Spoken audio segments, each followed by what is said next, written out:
Y'all, why was I up here just talking? Anyway, I was on mute. Good evening, everybody. Um, Hi, Trusting My Destiny and Lou Springer. This is so weird being on at this time. And when I truly say we're not going to be on here long, we're not. I'm just only on here for a few minutes to share something that I found.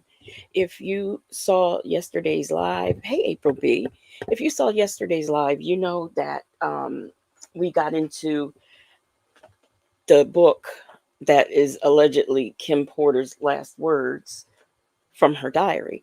And, a lot of people have opinions on it. And mine is that this man who wrote it is a fraud, basically. So, anyway, y'all, I'm trying to find my glasses. So, anyway, Rolling Stones has an article and they interviewed this guy who wrote the book. So, what I am going to do is read, and the reason why I want to read is because I think it's just very important to get exactly what they said, if you know what I mean. So, and if you'd like to look it up yourself, you can. It's in Rolling Stones, and it's called Kim Porter's Memoir is number one on Amazon. Its author can't say it's real. And it reads, sometimes you have to just put out there, Chris Todd tells Rolling Stones as ex partner of Sean Combs' family and friends claim the book is fake. The article further goes on to say the man behind the publication of a memoir purported to be from Sean Combs' ex partner Kim Porter tells Rolling Stones that he can't guarantee the book's authenticity after he claims to have received a flash drive containing the book from two music industry sources, but insists that he believes it's true. Now, that right there, just, I mean, are you serious? But anyway, it further goes on and says the 59-page book titled Kim's Last Words, A Journey for Justice from the Other Side was self-published on Amazon earlier this month, tracking Porter's alleged tumultuous relationship with Sean Diddy Combs before her sudden death from pneumonia in 2018. Its numerous typos, which I found that was interesting, but its numerous typos, factual inaccuracies, and incredulous claims involving high profile names made little traction upon its release. But after Combs' arrest on sex trafficking and racketeering conspiracy charges, sales have skyrocketed. The $22 book is currently Amazon's number one bestseller, outperforming new releases from Sally Rooney, Nicholas Sparks, Hillary Clinton, and Ina Garten.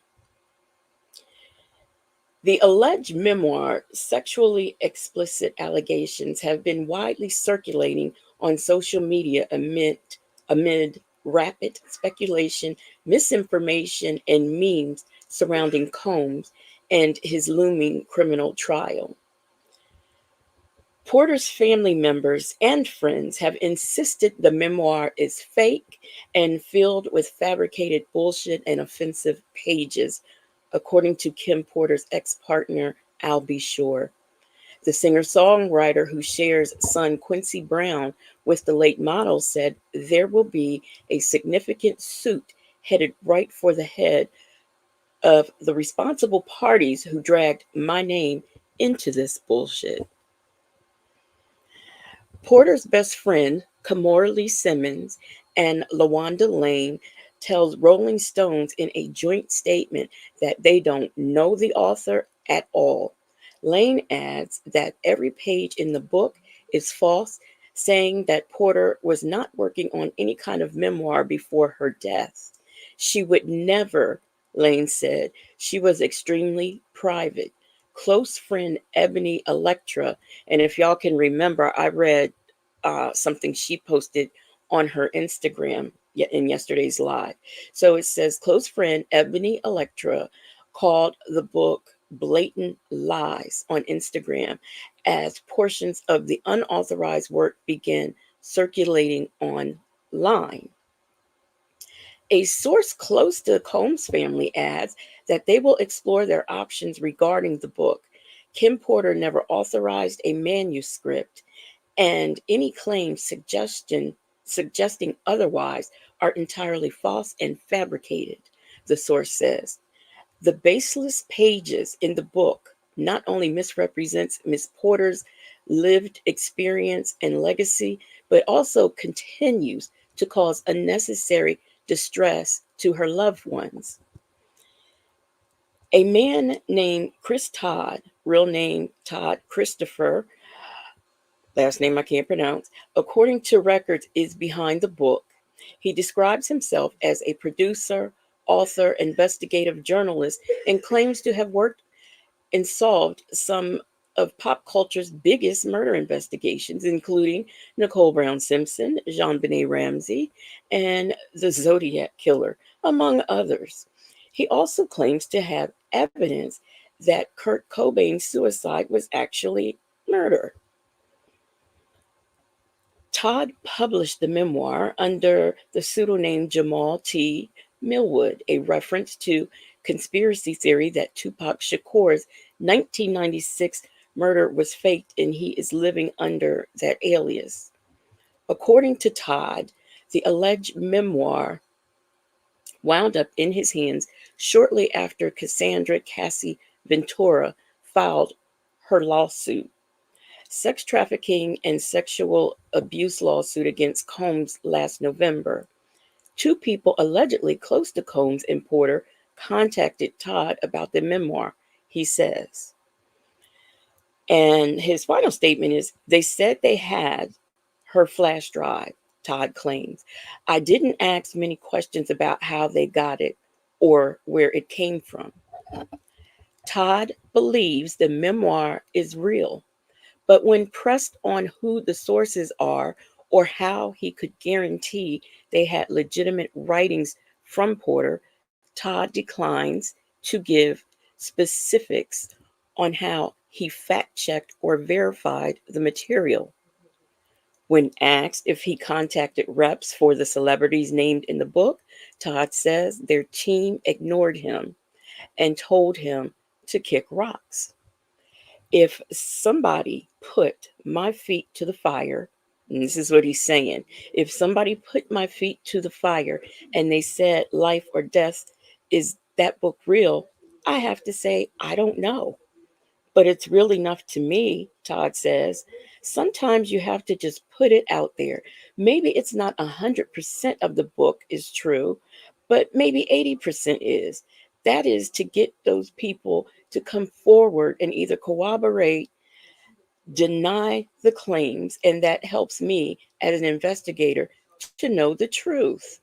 Although Todd insists that he works as a voice for the voiceless and that he represents the voice of Kim Porter, he grows frustrated when questioned on the book's legitimacy, wanting the controversy turned back to his work as an investigator and the other cases he's claimed to have cracked.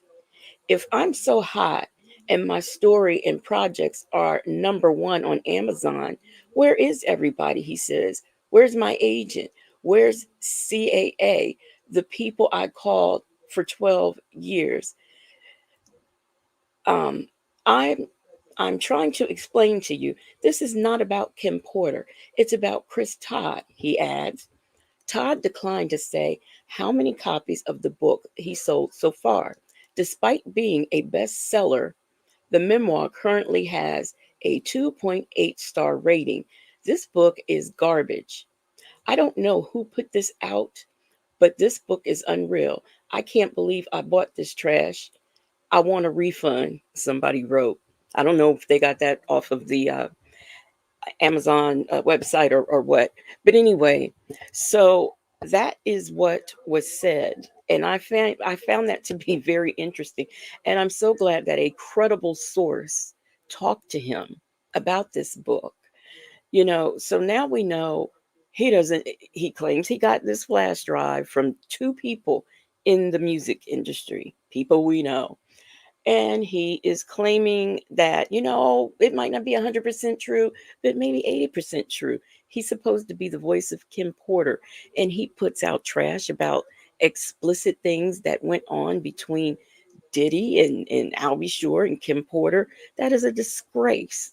It is truly a disgrace. So I just wanted to bring that out because, I know sometimes there were several people who actually had a problem with yesterday's live, and that's okay too. But I said what I said and what I felt yesterday, and then I see this article in Rolling Stones, a credible source, and they're not buying it either. And they're talking about how cagey he was acting and everything when they interviewed him. So I stand by, the things that I said yesterday. And that's all I really came on here for. I do want to say hello to everybody.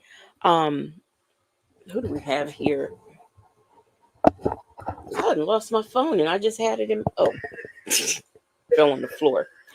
So yeah, but anyway, I just wanted to bring that to anybody. And has anybody in here read the book? I know I asked yesterday, but just wondering, has anybody read it or decided to read it? Are you gonna read it? At this point, are you interested in reading it? Oh, and something else now, and I don't know much because I haven't gotten into the details of it. But apparently, his son, the one I mentioned, I think it's the one I mentioned yesterday, Justin, he is either has been arrested or is going to be arrested. I'm not sure which. He is either. Ooh. Okay, so I want to say, I said hello to Trust in My Destiny and Lou Springer, April B, allegedly in Harmon, um, uh, Shelly C, Keisha Marie, Linda Gibbs. So, hey, that girl. So I wanted to bring that forward. I know Native and V Lenore will be on soon, so I don't want to hold anybody up, but um, he needs to go with his daddy. And hey, that girl. I think I just got. I am man. This day today has been so crazy. So y'all have to excuse me for being. Plus, I'm not at the same location that I'm usually at, so I feel out of sorts at the moment. Hey, call me on Keisha's phone. So, yeah, that's all I wanted to bring forth to you. April B said she's not going to read the book. It's funny. I found somebody this morning, and I don't know who she is, and I can't even remember. But she was going off about this book and how trashy it was. Oh, honey, she had her feelings into it. Let me tell you. Um, allegedly in Harmon. Every time I see this, this is gonna crack me up in Harmon. She says, "I will not read the book, but I will listen to all the tales. I do believe them, though allegedly. I believe something happened to her. I strongly believe she was abused physically and mentally, but I just why I don't know if I was going to write a memoir about being abused, which I actually have, but if I were to write that, I would stick more to what I went through, what I was doing to heal myself, and maybe a little bit about what went on between us. But this book, it lacked that. I mean, come on, 59 pages. And apparently, what I didn't know is it had been sitting there on Amazon and nobody was buying it until he got arrested. So that's all I wanted. I will let y'all go. I don't want to keep you. I will be on tomorrow. I might have something on my community wall because I want to know what cases you guys are interested in. I don't know if anybody is watching, what is his name, Young Dolph or not. I've looked at a few things, and I'm not gonna lie, I don't know who he is. I don't know if he is the one on trial or if he's the one who is unalived. I'm not sure. But some of the things that I've seen and read about that case seem very interesting to me. So y'all let me know what y'all are into. I'll probably put a poll up there on the wall. That girl says, I don't believe the book story sounds like lies. It just sounds like some salacious, just something to grab you and get you to buy those 59 pages for $22. So, but anyway, I'm gonna get out of here. Let me where's my DJ at? Okay, the DJ is going to drop a beat and I'm gonna get on out of here. I will see y'all tomorrow with who knows what. Good night or good evening.